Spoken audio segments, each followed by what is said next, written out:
I'd say you're not a real New Yorker until you've stolen a cab from someone who needs it more than you do. No, you're not a real New Yorker until you've cried on the subway and not given a damn what anyone thinks. No, you're not a real New Yorker until you've killed a cockroach with your bare hand. Those rules are all stupid, okay? I've never done any of those things. By the end of this day, Robin would have done all of those things.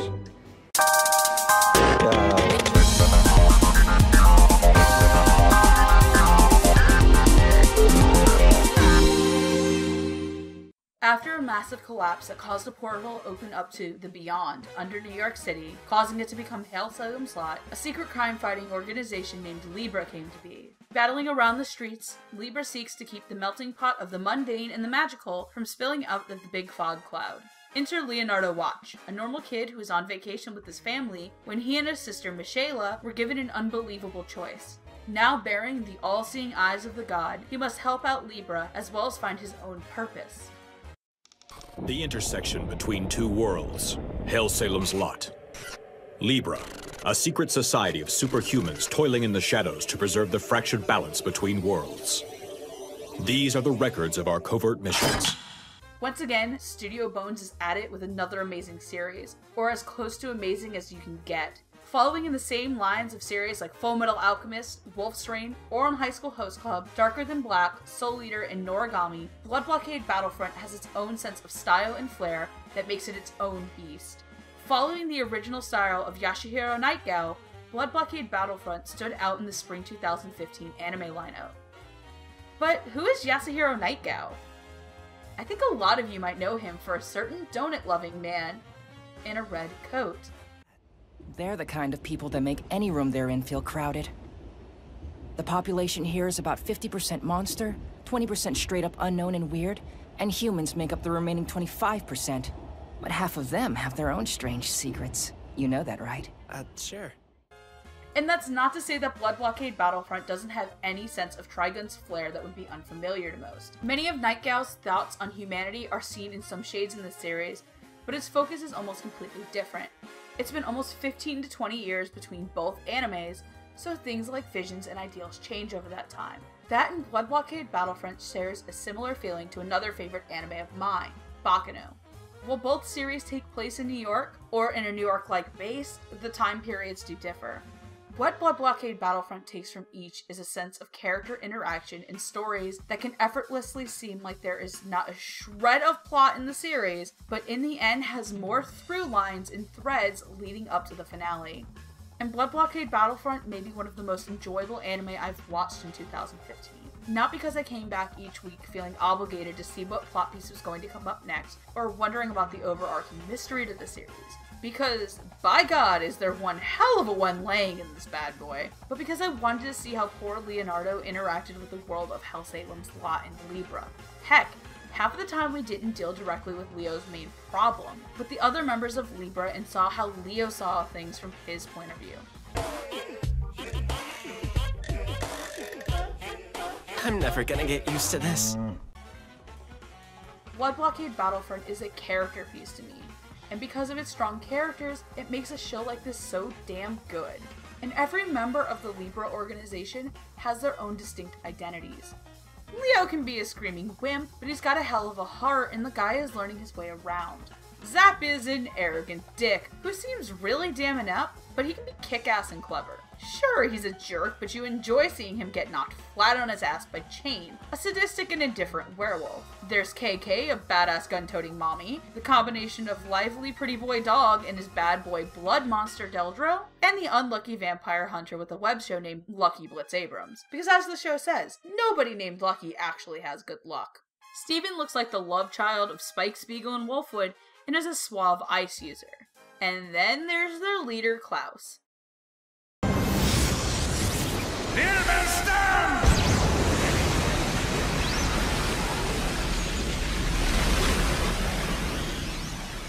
Now, go save the world. Klaus looks like the anime version of Beast from X-Men from afar, with just as much caring and just as much heart mixed in with the chess-loving dork, as there is vampire-fighting, Libra-leading badass. And this list is only covering the Libra characters so far. Fempt, the king of depravity, is a flamboyant show-off, and Aligula, the queen of monomania, is a childish love-struck terror with a fucking monster truck that chased around Leo. And her creation, Deldro and Dog. But that episode was awesome and you should be watching it anyway. But even then, none of these pale into comparison to the one thing that Blood Blockade Battlefront created just for its anime. Mr. Leonardo Watch, which of those camps do you fall in? Who the hell is this girl? You can just call me White! I'm a ghost! Let's be friends, Leonardo! Very best friends! In a rare case of an anime getting it right, Blood Blockade Battlefront's anime focuses on an anime-only plotline. Giving full credit to director Rei Matsumoto and the writing team under the direction of her and Kazuna Furuya, Blood Blockade Battlefront shines in the story about the twins Black and White. The fact that the anime-only story melded so well into Night Gal's own framework that it seemed effortless despite so much effort being put into the series is something to be noted. It also shows how much of a sense of style the series has. While there are so many references to American pop culture from Stephen King to Johnny Rocket, the show was a visual feast that culminated in one big boiling point on June 20th, 2015. Or in my case, sometime in like September because you were following the broadcast dub. The series just didn't end. It just sat on a cliffhanger for 4 months and 8 days in a massive clockbot to fans that wanted to see the ending. However, this was far from a bad thing. In a rare move, Studio Bones delayed the episode because they moved it from the original run length of 30 minutes to make it an hour-long finale just so the show could be completed properly. And how did it work out? So he thinks I'm running short on nonsense, does he? Well, that is just ridiculous.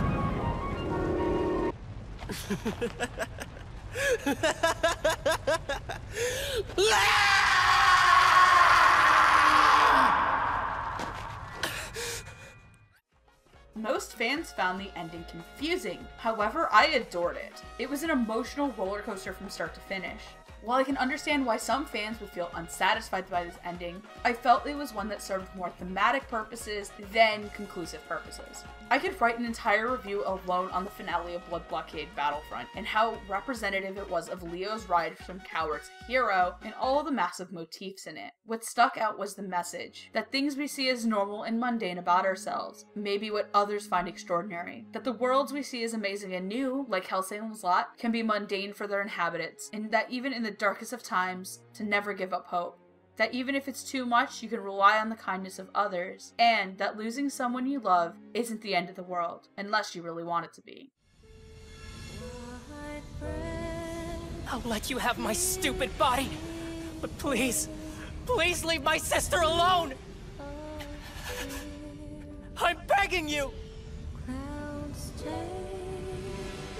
But that's the only way.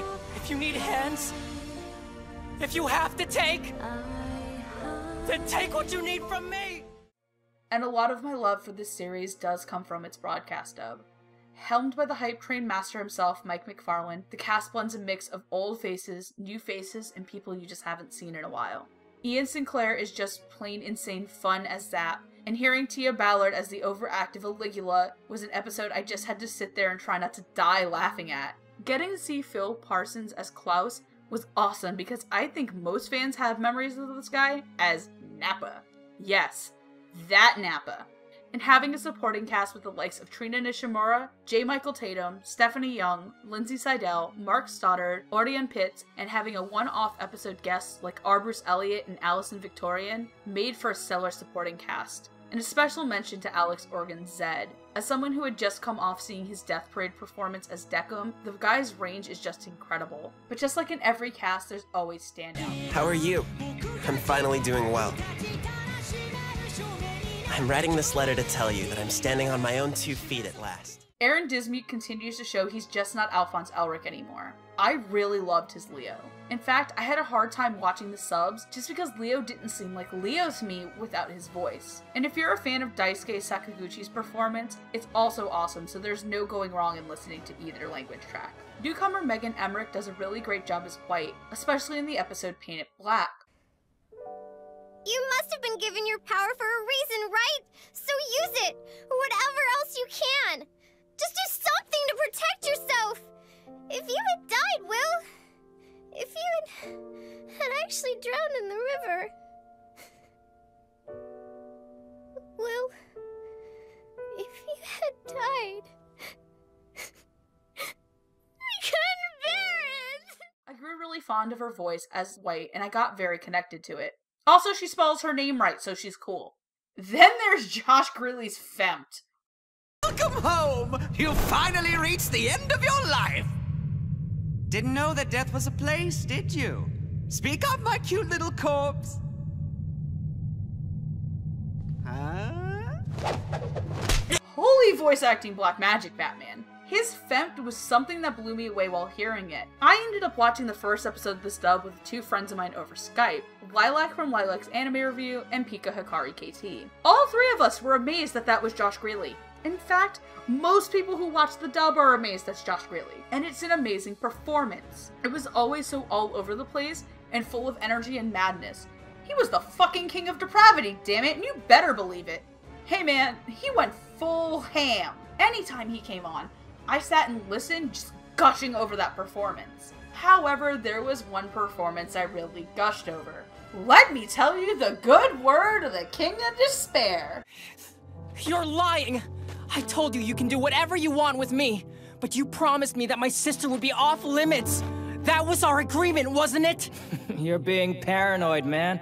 I'm not doing anything. Tell me the truth! Get some sleep. Let me take a turn for a little while. Besides, I'm really not forcing her to do anything. I am one of the people who just finds Micah Solusod to be one of the best voice actors currently doing anime at Funimation. His performance as Black and Blank were honestly some of the most captivating and enthralling of the whole series, unlike in the Japanese. And I do say this with the best of intentions, and I have nothing against tsundere queen Rei Kugamiya herself. I actually resonated with the character more hearing Solusod over her. I got invested and I cared about this character. Every little thing Solusod does as the character was great. And I was watching this show back to back with Seraph of the End, another show he was acting in and being the lead of Yuichiro. Between the 2 shows, you could see the range. Hell, you could hear the range of his acting within one character. It's one of 2015's best dub performances that you need to see. It's a pleasure. You can just call me Black. In terms of an opening and ending theme, Bump of Chicken's Hello World and Union Square Garden's Sugar Song to Bitter Step were honestly 2 of the best of 2015. Hello World served as an amazing introduction with themes and visuals replicated of the story, and Sugar Song to Bitter Step was one of the most fun things I've ever watched. I enjoy finding parody versions of that ending, and hell, even Goose House did a cover of the damn song. I want to tell you all of the reasons why I've begun to think differently. I want to tell you about what I've seen, what I've felt, and above all else, about the people that I've met in this city.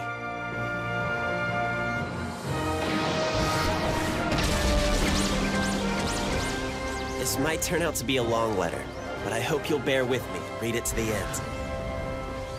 So in the end, why do I love this show so much? Blood Blockade Battlefront is worth the effort to put in, just like Baccano and Trigun before it. It's rich in themes, visuals, story, character, music, and it's just so wildly imaginative as the world it depicts of Hell Salem's Lot. Sure, the show can be thematically daunting, but there's so much standing out that you won't care and you'll just keep going. If you want to watch, get over to Funimation's website and check it out. You won't be disappointed. You can't go wrong watching it in the Japanese or the English, and I can't wait for the day that I can own the series on my shelf. You know what? Play the music and cue the awkward dancing from the cast of Libra. My name is Megan, and if you need me, just listen for the whistle.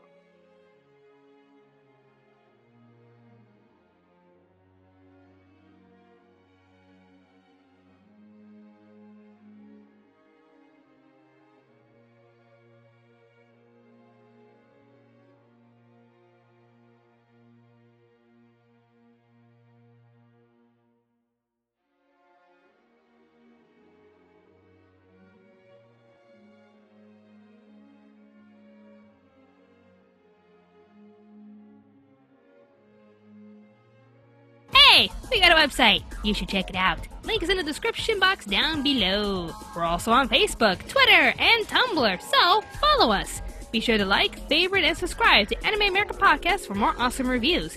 If you're interested in anything of pop culture, check out our other awesome channel, Pop Spectrum. You'll be glad you did. Thank you for watching, and stay tuned to Anime America.